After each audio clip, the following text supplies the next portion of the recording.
Hey guys, this is Dan with Gears and Gadgets. Thanks for tuning in. So I've had a lot to say about Harley Davidson over the last couple of years on this channel, and it's truly out of a genuine passion and desire to see Harley Davidson come back not only to the sales they had 10 years ago, but come back in a new, innovative, fresh way that connects with a younger audience. Now, if you're new to the channel, I do own a 2018 Heritage 114, and I have quite a few videos on this channel with that bike. Now, with the whole global situation as it is today, manufacturing is shut down virtually everywhere, and companies are just taking a beating over this.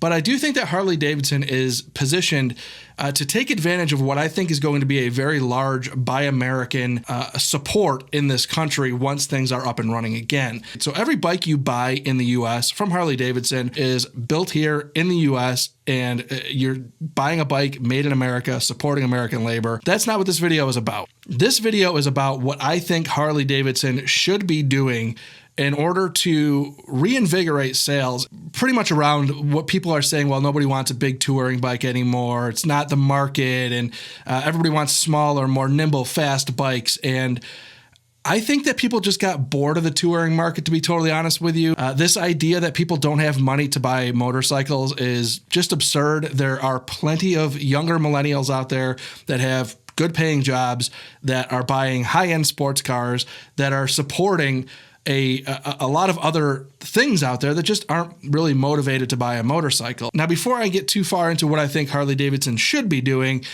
if you disagree with me, or if you you leave a comment down below and let me know what you guys think. Also, likes, share, subscribe, all of that stuff, the typical YouTube thing. But now I'm going to get into what I think Harley Davidson should be doing in order to kind of reinvigorate interest in the market and get people looking is right here. If you look at the touring offering right now, you have Heritage Classic, which, by the way, I kind of agree with Maxwell on that. As much as I love my Heritage and I think you can tour on that bike all day long, it's still on the Softail frame, and it does kind of confuse people, I think, of where that bike belongs in the pecking order. You then basically just have a whole bunch of redundant motorcycles, in my opinion. And, you know, you have the Electric Glide, which is a Street Glide basic. Then you have the Street Glide, which is the Street Glide, Road King. Then you have a Street Glide Special, Road Glide Special, Road King Special, Ultra Limited, Road Glide Limited, CVO Street Glide. There's so much repetitive stuff, and in my opinion, I think you clean this whole thing up, and what you have is Heritage Classic, Street Glide, Road Glide, and Road King.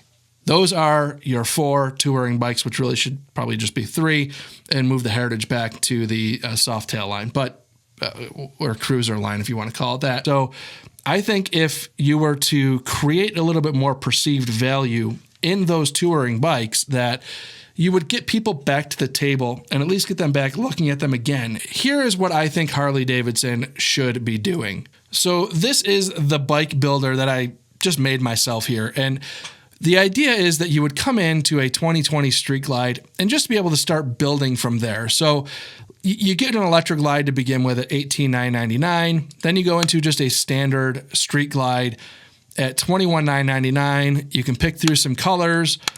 Yeah, okay, I don't want any of those, but I do want a matte color. Okay, the matte is going to go to $22,499.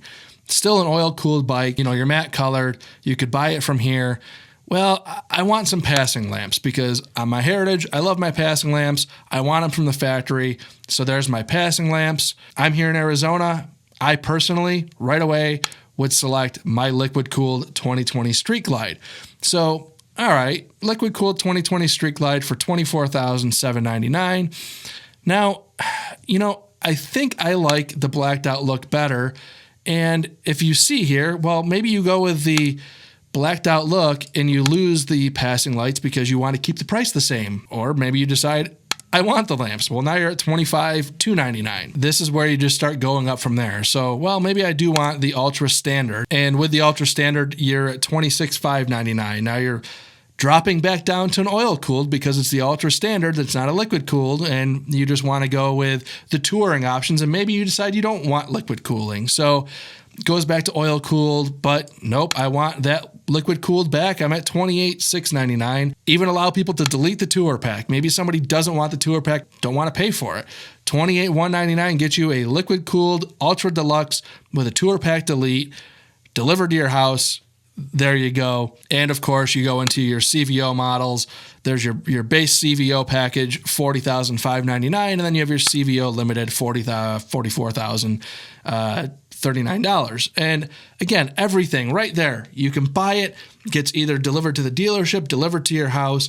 You have the base bike the way that you want it from the factory without having to pull a bunch of these perfectly good parts off that have zero value to you. And to be honest with you, not a whole lot of value in the aftermarket, and then having to go and buy all these new things that maybe people should just be able to buy straight from the factory. So this is an experience that I think Harley Davidson needs to embrace, allow people to buy these motorcycles the way they want them from the factory for the most part, and then only have them going to the parts counter for additional things. People might want different grips and all those kinds of things, and I don't know how much of that you get into with the customizing the bike from the factory to begin with, but really allow people to build off of the frame and select the colors, select the finishes, select the major components on the bike, and then let them kind of build it out from there. That's my opinion. I think Harley needs to start providing a little bit more of a customized feel to people as they're spending this kind of money that they're asking them to spend.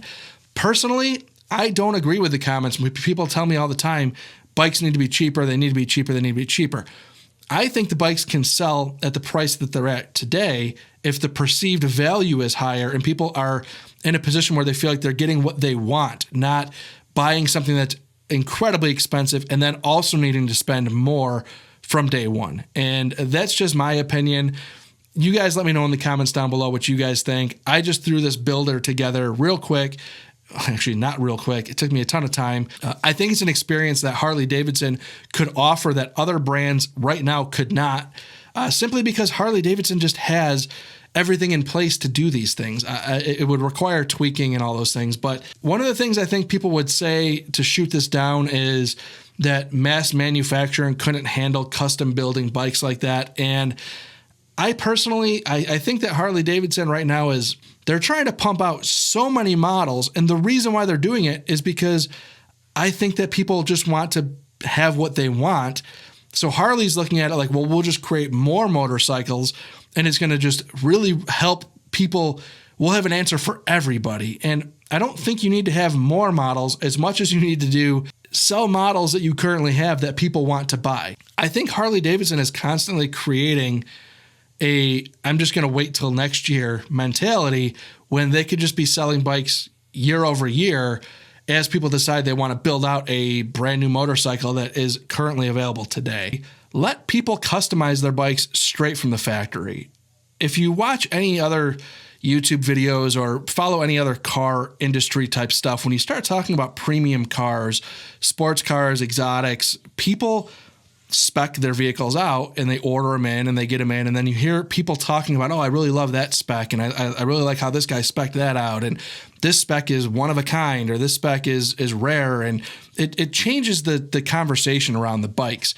A lot of people are going to say, oh, you can go to the aftermarket and you can do all this stuff after the fact. But that's what I think is actually happening with touring sales, is that people are being asked to spend well over $20,000 on a brand new motorcycle that they're looking at and trying to figure out how they budget another $4,000 or $5,000 in parts to make it the way they want it. And I think you have to allow them to build it the way they want it right from the factory and have it fit to them.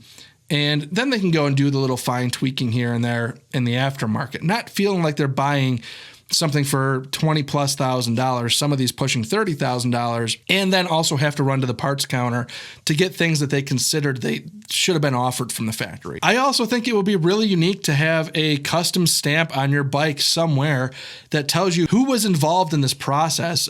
Again, a motorcycle is a very personal thing. People feel very strongly and passionately about their bike, the way they've spec'd it, the way they've built it out, the way they've made it for them. And I think Harley needs to embrace that a little bit more and offer that straight from the factory. So if you guys agree with my thought process here, if you don't agree, again, let me know in the comments down below. If you do agree, share the video with Harley Davidson. Share your opinions with Harley Davidson. I'm strength in numbers here. It's very, very true. And I think Harley Davidson is only going to succeed with everybody that helps provide them with their input. And that's kind of what I'm trying to do here. So guys, thank you very much for tuning in. If this is your first time tuning in, please hit that subscribe button down below. Remember, likes go a long way to help support the channel. I will see you guys next time.